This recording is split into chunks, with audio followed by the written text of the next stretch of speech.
Lisa Dorrian did not vanish from a quiet road. She did not disappear from her home. She was not last seen walking alone into the dark. Lisa was last seen after a party at Ballyhalbert Caravan Park in County Down. There were people around her, people who saw her, people who knew the place, people who, according to police, may still know what happened after she vanished. Lisa was 25 years old when she disappeared at the end of February 2005. Police believe she was murdered that night or in the early hours of the following morning, but her body has never been found. For more than 20 years, her family has lived with the same question. Not just who killed Lisa, but who helped keep her hidden. And in 2026, after years of silence, the case moved again. New arrests were made. Some people were questioned on suspicion of murder. Others were questioned over assisting offenders, withholding information, and preventing a lawful and decent burial. That word didn't matter because it suggests police are not only looking at the moment Lisa lost her life, they are also looking at what happened after. And that is where this case becomes even more disturbing. Because if Lisa never came home from the party, then someone had to know why. And someone may still know where she is. Lisa Dorrian was from Bangor, County Down. She was 25 years old when she disappeared. According to the police service of Northern Ireland, she was around 5 feet tall, slim, with blonde hair and blue eyes. When she was last known to be seen, she was wearing a white top with lettering on the front, cream tracksuit bottom, and white Fury Moon boots. They are not just small details. In a missing person case, clothing matter. Height matter, the last confirmed location matter, because once someone disappears, investigators have to rebuild the final hours from fragments, a sighting, a statement, a piece of CCTV, a place where the person was known to be. Lisa's final known movements were tied to a social night out. PSNI later released CCTV from the days before she vanished, including footage connected to the saltwater brig near Kirkcaldy, hoping it would refresh memories after 20 years. That decision showed something important. Police still believe the answers were not lost. They believe someone could still remember something.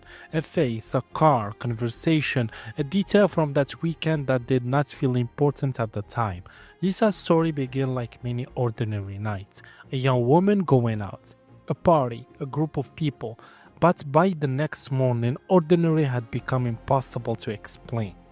Lisa was last seen at the party at Caravan site in Ballyhalbert. The date was the end of February 2005. PSNI lists her as missing from the 28th of February. Police later said she was last seen alive on the night of Sunday, the 27th of February, at Ballyhalbert Caravan Park, and that they believe she was murdered that night or in the early hours of the following morning. That timeline is the heart of the case. Lisa was at the party, then she was gone. Her body was not found. No confirmed public account had explained exactly how she left, who she left with, or where she went next. And that is the problem. When someone disappears from an isolated place, investigators look outward. They ask wherever a stranger passed through. They search roads, fields, beaches, buildings, and water. But when someone disappears after a party, surrounded by people, investigators also have to look inward. Who was there? Who saw her last? Who noticed she was missing? Who gave a statement? Who stayed quiet? Old reporting from the time said Lisa left her handbag and other personal belongings behind in the caravan where she had been partying. That detail makes the disappearance harder to treat as a normal voluntary departure. People can leave a party suddenly. People can walk away angry, tired, upset, or confused. But when a person's belongings are left behind, investigators have to ask a sharper question. Did Lisa leave that caravan site on her own, or did something happen before she ever had the chance? The first clue was absence. Lisa did not come home. Then come the belongings left behind. Then come the location, a caravan site in Ballyhalbert, a place where people had gathered, a place where, according to police, Lisa was last seen. Police did not keep the case as a simple missing person inquiry for long. They came to believe Lisa had been murdered.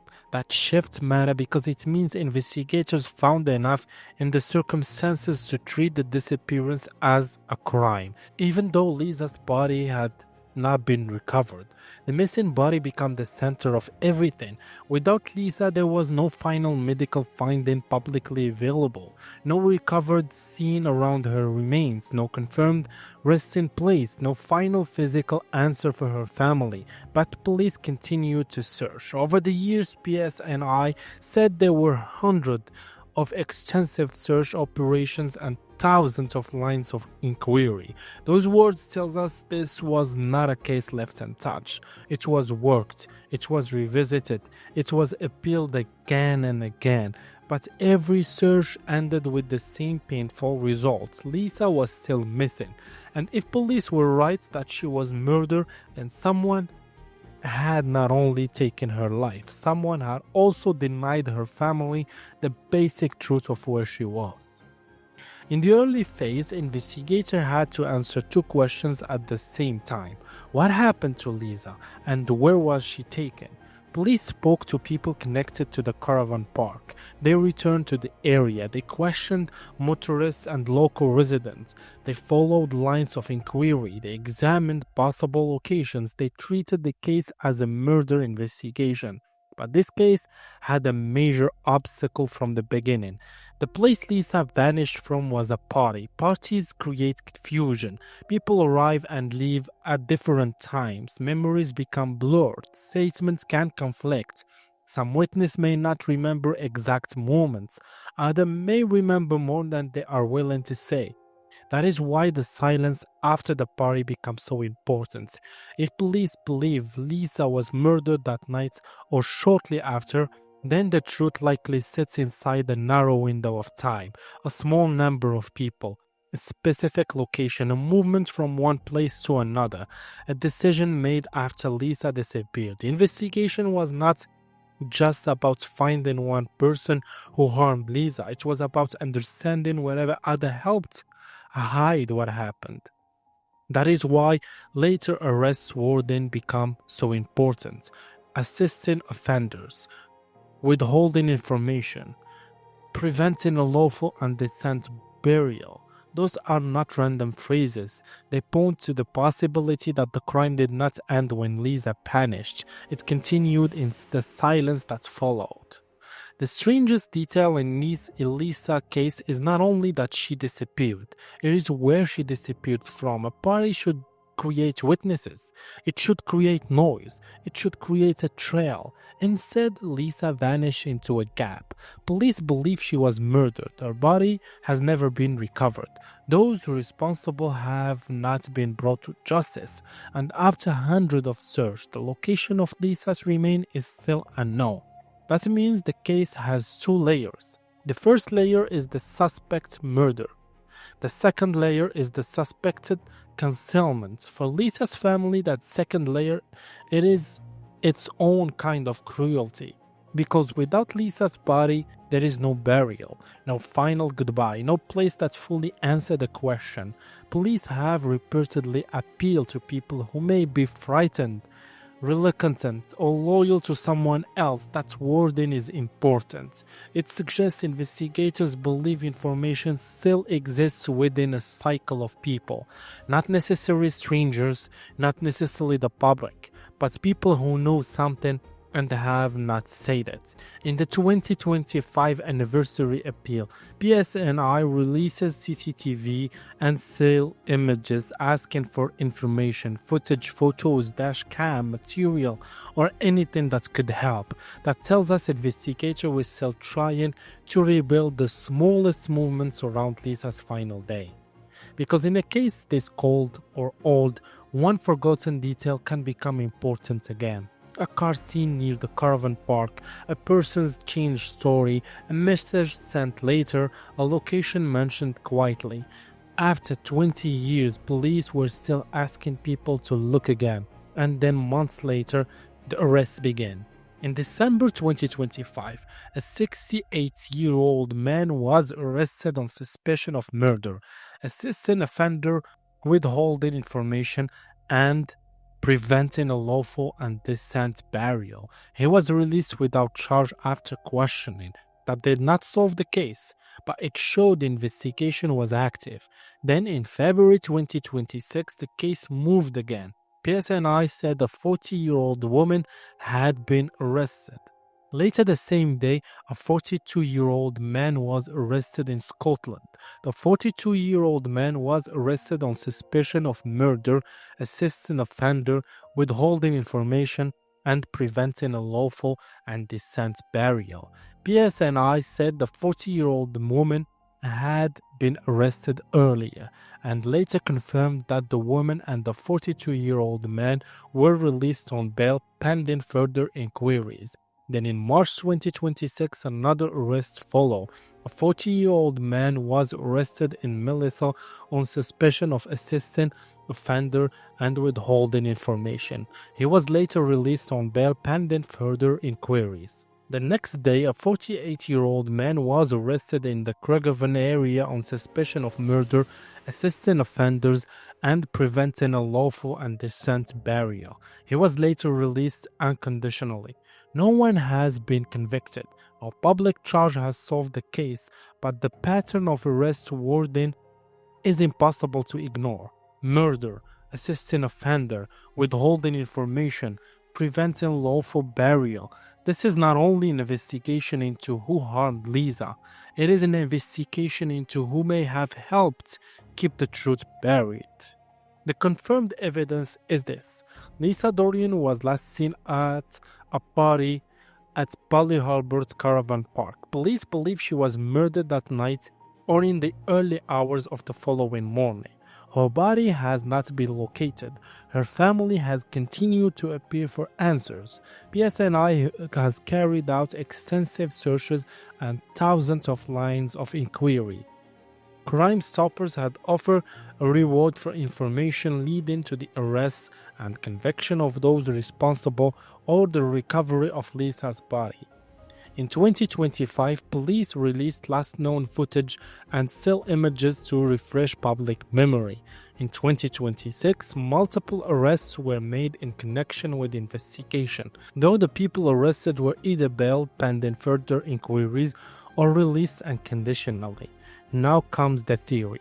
This is only an interpretation based on public information, not a proven conclusion.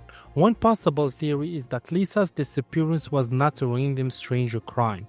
The reason this theory fits the known facts is the location. Lisa vanished after a party from a place where people knew she was present. Police believe she was murdered during a narrow window that night or the following morning.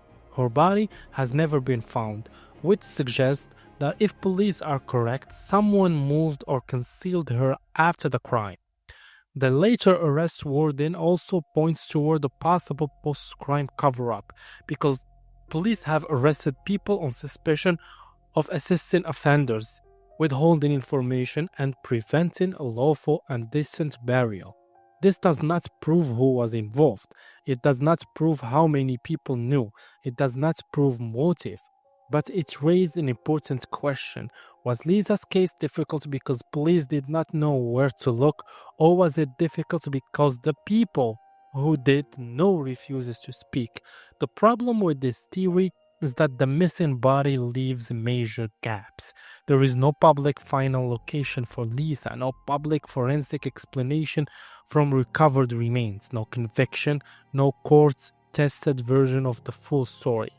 For the theory to become stronger, an investigator would need recoverable evidence, a reliable witness account, so confession supported by facts, or information leading to Lisa's remains.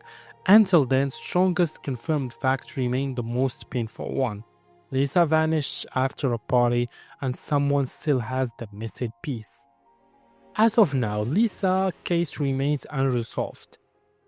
Police treat it as a murder investigation. Her body has not been found. Those responsible have not been convicted. The recent arrests have not produced a public conviction or a final court outcome, but they change the public meaning of the case. This is not simply a disappearance from the past. It is an active murder investigation with fresh movements more than 20 years later. That's matter for a true crime audience because old cases often become quiet.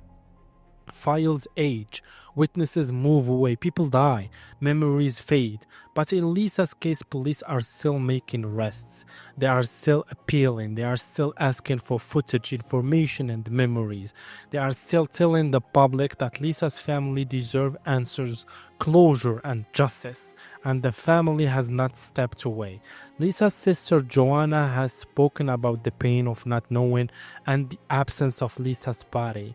That absence is the wound at the center of the case because justice is not only about proving who was responsible, it is also about bringing Lisa home. And until that happens, every new arrest, every appeal, and every search return to the same question: who knows where Lisa is? Lisa Dorrian case is disturbing because it feels close.